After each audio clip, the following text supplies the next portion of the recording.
দেশের জাতীয় মসজিদ থেকে বলছেন এখন 1400 বছর 1500 বছর করে বেদাত। আপনি শুনে রাখেন, একটা দেশের জাতীয় মসজিদ থেকে বেদাত নাজায়েজ করলে তো হবে না ভাই।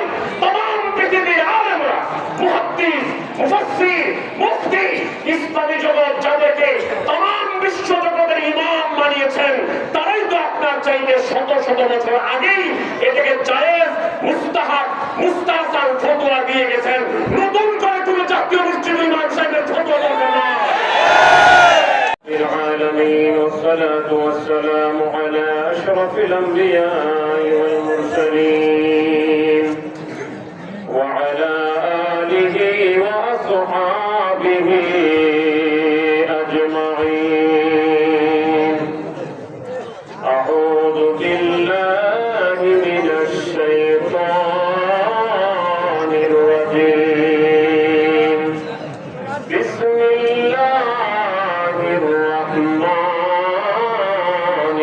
الرحيم. ورفعنا لك ذكرك. بسم الله الرحمن الرحيم. إن الله وملائكته يصلون على النبي يا أيها الذين آمنوا صلوا عليه وسلموا تسليما. اللهم صل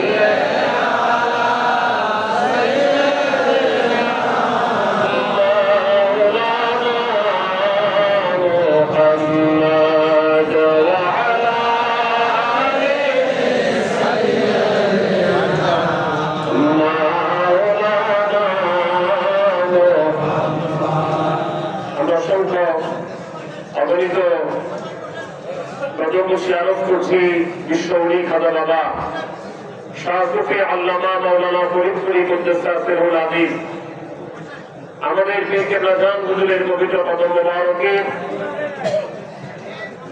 কদম বসে আরজ করছে দিনার স্থলাভিষিক্ত আমাদের মাথার তাজ মোহাম্মদ আলহাজ হযরত খাজা মিয়া ভাইজান মুজাদ্দিদি সাহেবের পবিত্র কদম মোবারকে। আলহাজ হযরত খাজা মেজো ভাইজান মুজাদ্দিদি, খাজা বড়জাদা জান মুজাদ্দিদি, খাজা ছোটজাদা জান মুজাদ্দিদি সাহেবের পবিত্র কদম মোবারকে কদম বসে আরজ করে সম্মানিত খাজা পরিবারের সদস্যদের প্রতি অন্তরস্থল থেকে আমরা শ্রদ্ধা নিবেদন করছি।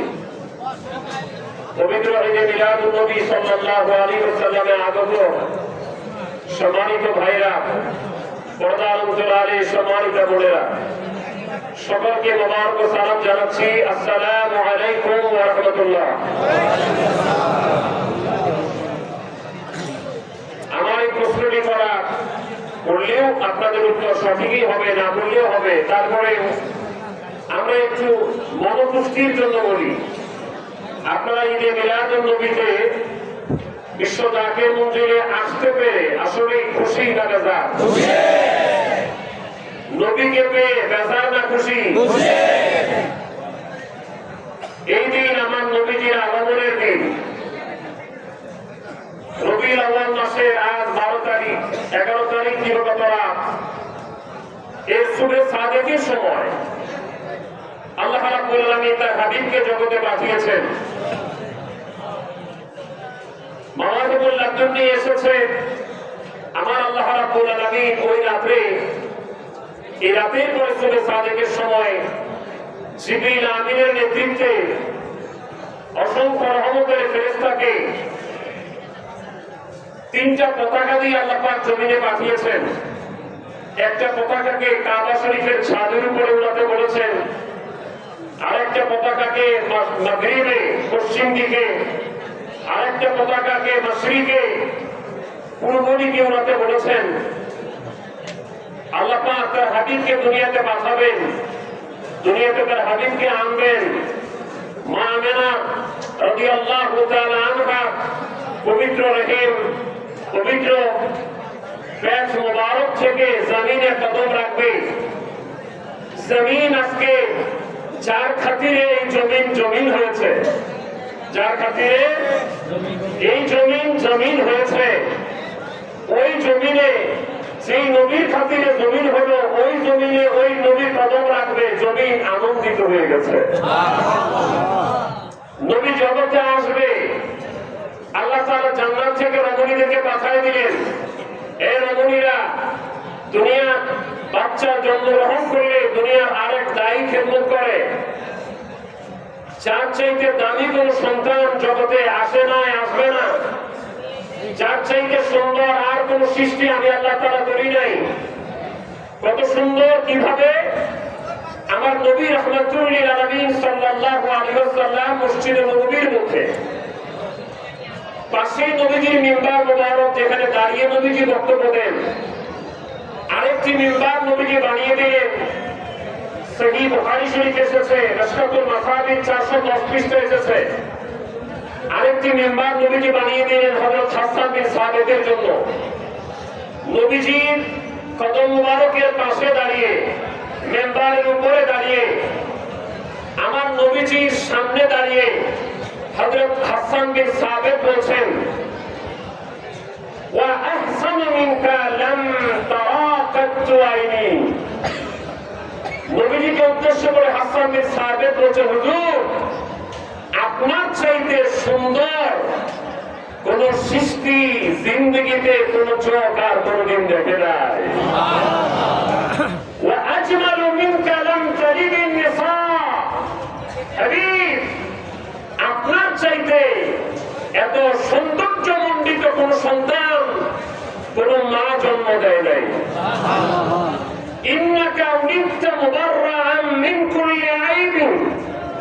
হাবিব, আপনি যখন জন্মগ্রহণ করেছেন, আপনি পৃথিবীতে আগমন করেছেন, আপনাকে সৃষ্টি করা হয়েছে, আপনাকে পৃথিবীতে পাঠানো হয়েছে সমস্ত দোষ ত্রুটি থেকে মুক্ত করে।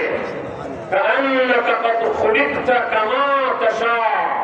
হাবিব, আপনার বডি স্ট্রাকচার, আপনার গঠন শৈলী, আপনার সৃষ্টির সৌন্দর্য, আমার মনে হয় আপনি ওয়াটার দিয়া আমার আল্লাহর কাছ থেকে যেমনে মন চাইছে ওই রকম করে বানিয়ে নিয়েছে। ওই নবীজি যার চাইতে সুন্দর আর কেউ নাই, যার খাতিরে জমিন পয়দা হলো। আমি এবার কমন কিছু প্রশ্ন করবো, আপনারা সাথে উত্তর দিন। বলেন, জমিন সৃষ্টি হয়েছে কার খাতিরে? সবাই বলেন। আসমান সৃষ্টি হয়েছে কার খাতিরে? জান্নাত সৃষ্টি হয়েছে কার খাতিরে? আল্লাহ হাবিব বলেছেন কাকে? আল্লাহ তাআলা মেরাজ করিয়েছেন কাকে? আমার আল্লাহ সরাসরি দিদার দিয়েছেন কাকে? কিয়ামতের দিন হামদের পতাকা, প্রশংসার পতাকা থাকবে কার হাতে? কিয়ামতের দিন সর্বপ্রথম সুপারিশ করবে কে? কিয়ামতের দিন যিনি কথা না বললে আমার আল্লাহ আর কারো কথা শুনবে না, তিনি কে? এভাবে যদি আমরা নবীর প্রশংসা করতে চাই, শেষ তো হবে না। আমার আল্লাহ নিজে প্রশংসা করছেন। আমার আল্লাহ পাক বলছেন, দুনিয়ার মানুষ শোনো, আমি আল্লাহ বিধান বলছে, ওয়ারাফা'না লাকা যিকরাক। হাবিব আমার, দুনিয়ার কোন মানুষ আপনার শান, আপনার মান কত তুলে ধরলো? দুনিয়ার মানুষ আপনার কতটা প্রশংসা করলো? দুনিয়ার মানুষ আপনাকে কে কত বড় বললো? আপনার গুণগান কে কতটুকু করলো?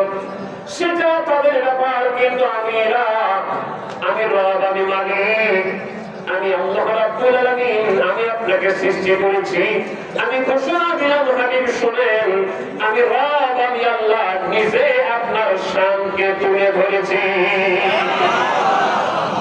তাই দুনিয়ার কোন মানুষ যদি আমার নবীর শান তুলে না ধরে, নবীর শান বন্ধ হবে না। আরেকটা জোরে বলেন, বন্ধ হবে না। আমরা ক্লিয়ার কথা বলি, সবসময় স্পষ্ট আকারে কথা বলি। মিলাদুন নবী, রাসূল করিম সাল্লাল্লাহু আলাইহি ওয়াসাল্লামের জন্মদিন উপলক্ষে যে আয়োজনটা, এটা মিলাদুন নবী সাল্লাল্লাহু আলাইহি ওয়াসাল্লাম। এই দিনে আমরা বিভিন্ন ধরনের আমল করি, প্রত্যেকটা আমল কোরআন সুন্নাহ মোতাবেক। প্রত্যেকটা আমল, বিশেষ করে বেশি করে নবীর শানে দুরূদ সালাম পেশ করা। কিছু কিছু ভাই সাহেবরা এখন আপত্তি করে, নবীজির মিলাদ এটাকে সিরাত হিসেবে আলোচনা করা যাবে, পালন করা যাবে না। কত হাস্যকর কথা। তো আমার কথা হলো আপনি আলোচনা করবেন, তো আমরা পালন করি কিভাবে? আমরা তো নবীর আলোচনাই করি, আমরা নবীর সামনে দুরূদ সালাম পেশ করি, আমরা নবীজির জীবন চরিত্র আলোচনা করি, তা আমরাও সেম কাজটাই করি। এরপরে ভালো করে শোনেন, কারণ নির্দিষ্ট দিনে 12ই রবিউল আউয়াল এটা নির্দিষ্ট দিন না। বলে তাই কোন দিন? বলে কেউ বলে 9 তারিখ। আমার কথা হলো আপনি যদি 9 তারিখটাকে মনে করেন তা আপনি 9 তারিখে করেন, আপনি যদি 8 তারিখ মনে করেন আপনি 8 তারিখে করেন, আপনি যদি 15 তারিখ মনে করেন আপনি 15 তারিখ করেন। তো এটাও করবে না, খালি আপত্তি তুলে করবে। এর দ্বারা বোঝা যায় মূল বিষয় তারিখ না, মূল বিষয় হলো তারা আমার নবীজির শান আলোচনা বন্ধ করতে চায়। আমরা কি বন্ধ হতে দিব? কেউ বলেন বন্ধ হতে দিব? আহলে সুন্নাত ওয়াল জামাত এটা নবীর জামাত। বাংলাদেশ বিশ্ব প্রেক্ষাপটে বিশ্ব জাকের মঞ্জিল। কে আহলে সুন্নাত ওয়াল জামাতের নাম করা প্রচার করে, কে অরিজিনাল করে সেটা আমরা দেখতে যাব না। মূল কথা হলো এনাদের কাজ কি? কাজ হলো নবী করিম সাল্লাল্লাহু আলাইহি ওয়াসাল্লামকে হায়াতুন নবী, নূরুন নবী, জিন্দা নবী হিসেবে নবীজির শানকে তুলে ধরা। আমি বাস্তবতার আলোকে বলি, কে কোথা থেকে আহলে সুন্নাত ওয়াল জামাতের এই প্রোগ্রাম খেদমত করে সে তার ব্যাপার। আপনি ক্যালকুলেশন করে হিসাব করে দেখেন, হোল ওয়ার্ল্ডে তামাম পৃথিবীতে যদি মিলাদুন নবী নিয়ে আহলে সুন্নাত ওয়াল জামাতের প্রচার, নবীর প্রচার প্রসারণা বুঝেন, আমি হিসাব করে করে বলতে পারি বিশ্ব জাকের মঞ্জিলের মুরিদ সন্তানদের চাইতে, খাজা বাবা ফরিদপুরের মুরিদ সন্তানদের চাইতে তামাম পৃথিবীতে নবীর আলোচনা, নবীজির মিলাদুন নবী সারা পৃথিবীতে এত বেশি আর কেউ করে না। অতএব সবচাইতে বড় আহলে সুন্নাত ওয়াল জামাতের দাবিদার হলো বিশ্ব জাকের মঞ্জিল। এই কাজকে, বেগবান কাজকে যদি এখন বন্ধ করে দেওয়ার জন্য, আমি কাউকে ইন্ডিকেট করে বলছি না, সাপোজ বলছি, আমাদের দেশের জাতীয় মসজিদ থেকে যদি বলা হয় মিলাদুন নবী করা যাবে না, এটা বিদআত, আমি স্পষ্ট আকারে জানিয়ে দিতে চাচ্ছি, আপনি একটা দেশের জাতীয় মসজিদ থেকে বলছেন এখন 1400 বছর 1500 বছর করে বিদআত। আপনি শুনে রাখেন, একটা দেশের জাতীয় মসজিদ থেকে বিদআত নাজায়েজ করলে তো হবে না ভাই। तमाम পৃথিবীর আলেমরা, মুহাদ্দিস, মুফাসসির, মুফতি, ইসলামী জগৎ যাদেরকে तमाम বিশ্ব জগতের ইমাম বানিয়েছেন, তারাই তো আপনার চাইতে শত শত বছর আগেই এটাকে জায়েজ, মুস্তাহাব, মুস্তাহসান ফতোয়া দিয়ে গেছেন। নতুন করে কোনো জাতীয় মসজিদ ইমাম সাহেবের ফতোয়া দেবে না।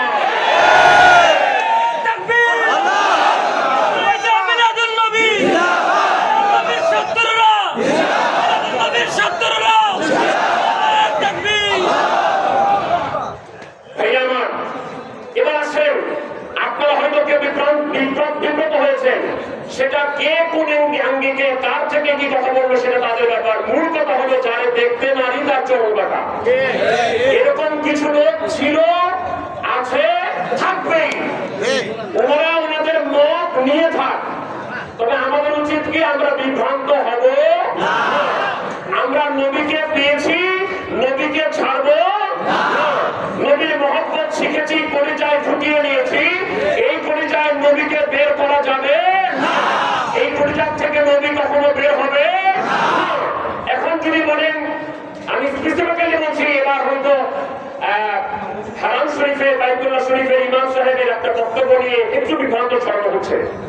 যদি তিনি বলেন মসজিদের সৌদি আরবের ওয়াহাবি আকীদায় বিশ্বাসী তাদের প্ররোচনায় প্ররোচিত হয়ে মিলাদুন নবীর বিরুদ্ধে ফতোয়া দেন অথবা ইঙ্গিত করে এটাকে অন্যভাবে বলেন, আমি আপনাকে বলি, সসম্মানে বলি, আপনি যদি বিরুদ্ধে ফতোয়া দেন এটা আমাদের কিছু যায় আসে না। আপনার এলেন আপনি মাপেন, কিন্তু আমি স্মরণ করিয়ে দিতে চাচ্ছি, আপনার আগেও হারামাইন শরীফাইনের ইমাম ছিল, আপনার আগেও কাবা শরীফের মসজিদে ইমামতি করেছে, তিনি হাদিস মুখস্থ জানতেন 1 লক্ষ। আল্লামা মোল্লা আলী কারি রহমাতুল্লাহ আপনার চেয়ে শত শত বছর আগেই মিলাদুন নবীর পক্ষে ফতোয়া লিখে গেছে। নতুন করে ফতোয়ার দরকার নাই। এগুলি আমরা কথা বলতে চেয়েছিলাম না, এগুলো নিয়ে বাদ বিতণ্ড করা আমাদের উদ্দেশ্য ছিল না। কথাগুলি বললাম কেন? আমরা যেন নতুন করে ফিতনার মধ্যে না পড়ে যাই, নতুন কোন দিকে যেন দৌড় না দিয়ে যাই। কোন দিবস পালন করলে বলা হয় নির্দিষ্ট দিবস পালন করা যাবে না। এবার আল্লাহ কোরআনকে জিজ্ঞেস করি, আল্লাহ কোরআন আপনি কি বলছেন?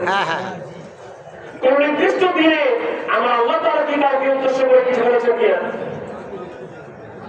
আল্লাহ রাব্বুল আলামিন কুরআন মাজিদের সূরা মারইয়ামের 15 নম্বর আয়াতের মধ্যে উল্লেখ করছেন, ওয়া সালামুন আলাইহি ইয়াওমা উলিদা ওয়া ইয়াওমা ইয়ামুতু ওয়া ইয়াওমা ইউবআসু হাইয়া। আল্লাহ রাব্বুল আলামিন তার একজন নবী হযরত ইয়াহইয়া আলাইহিস সালামের উদ্দেশ্য করে বলছেন, ইয়াহইয়ার প্রতি আমি আল্লাহর পক্ষ থেকে সালাম। কোন দিন সালাম?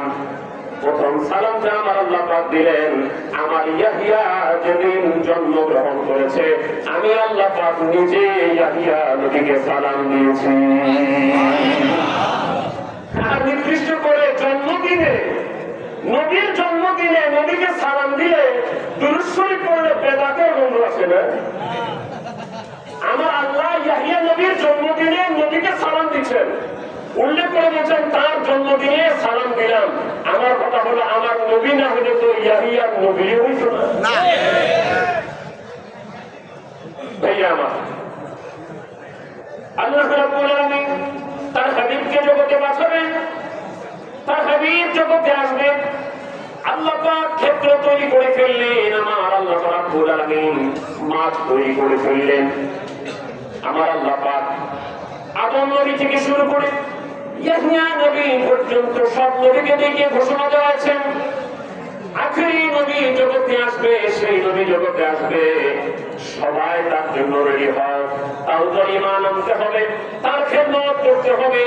আল্লাহ রাব্বুল আলামিনের হাবিব যখন জগতে চলে এসেছেন, আমার আল্লাহ পাক মক্কাবাসীদেরকে উদ্দেশ্য করে বলছেন, লাকাদ জাআকুম রাসূলুম মিন আনফুসিকুম আজিজুন আলাইহি মা আনিতুম হারিসুন আলাইকুম বিল মুমিনিনা রাউফুর রহিম।